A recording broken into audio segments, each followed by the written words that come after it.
بسم اللہ الرحمن الرحیم۔ Iskandar Kazmi official voice channel کے معزز ناظرین، السلام علیکم۔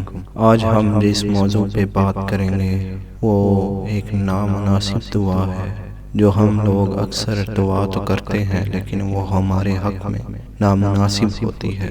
یہ واقعہ حضور علیہ السلام اور ان کے صحابی سے اخذ کردہ ہے۔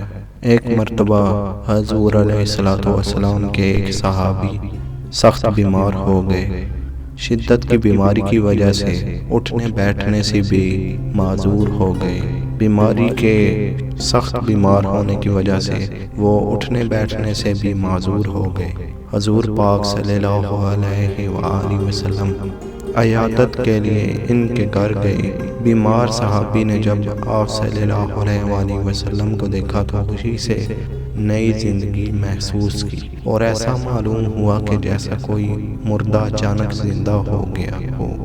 زے نصیب اس بیماری نے تو مجھے خوش نصیب کر دیا، جس کی بدولت میرے غریب خانے کو شاہد عالم صلی اللہ علیہ وآلہ وسلم کے پائے اقدس چومنے کی سعادت حاصل ہوئی۔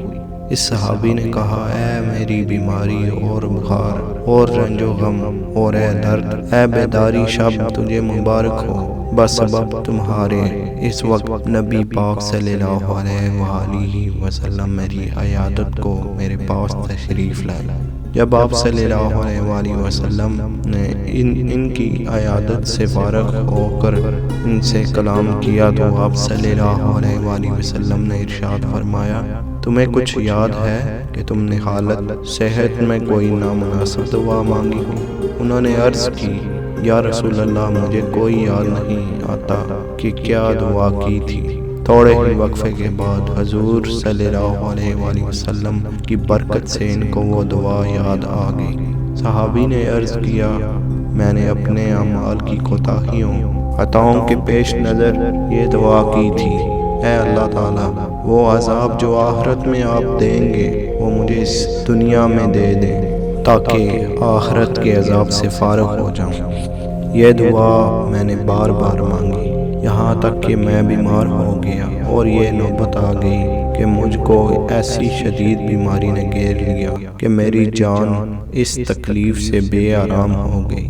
حالت صحت میں میرے جو معاملات تھے، عبادت و ذکر الہی اور ارادہ وظائف کرنے سے عاجز اور مجبور ہو گیا۔ برے بھلے اپنے بیگانے نے سب نے فراموش کر دیا۔ اب اگر آپ صلی اللہ علیہ وآلہ وسلم کا روح اقدس نہ دیکھتا تو بس میرا کام تمام ہو چکا تھا۔ آپ صلی اللہ علیہ وآلہ وسلم کے لطف و کرم اور غم خواری نے مجھ کو دوبارہ زندہ کر دیا۔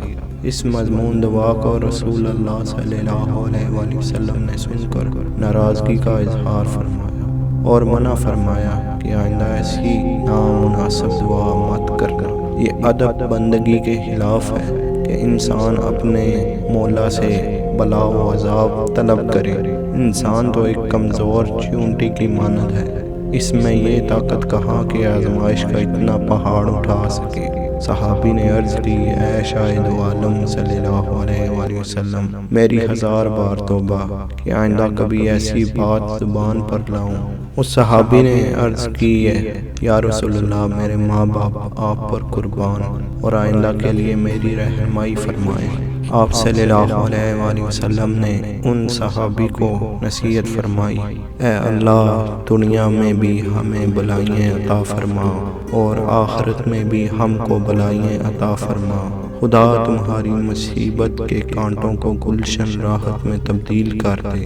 اس واقعے سے ہم نے جو سبق حاصل کیا، ایک تو یہ کہ خدا کی طرف سے عطا شدہ نعمتوں کی ناشکری کرنے سے اللہ تعالیٰ اور اس کے رسول ناراض ہوتے ہیں۔